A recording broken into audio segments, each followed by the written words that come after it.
Assalamualaikum. My name is Jeda. My name is Safina. Today we're gonna make Lotus cheesecake. Stay tuned. Bye. Here are the ingredients. For cheesecake, we need some cream cheese, butter, lotus biscoff for the crust, vanilla extract, lemon, concentrated milk. We need mold and blender for the tools. First, we'll crumble the biscuit with blender. If you don't have any food processor or blender, you can crush the biscuit with a rolling pan or anything. After that, we will heat the butter until it's melt. Next step, prepare the mold. You can use any kind of mold. Otherwise, you can just use a glass to serve.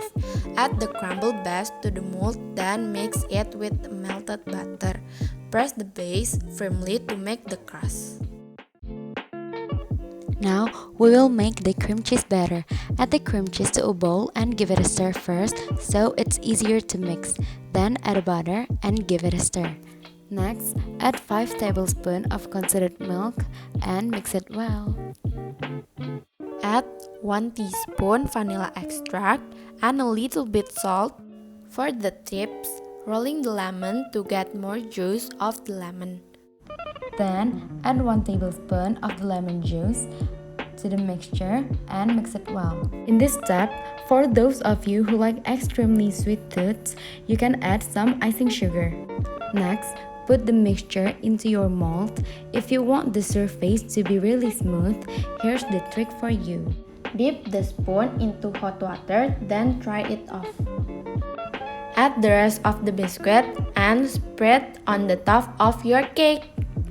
Add lotus biscoff on the top of your cake too. Now, we need to wait for this to set in the fridge for a quite long time in about 5 hours or 1 hour in the freezer. When your cheesecake set, you can slice it into a piece and your cake is ready to serve.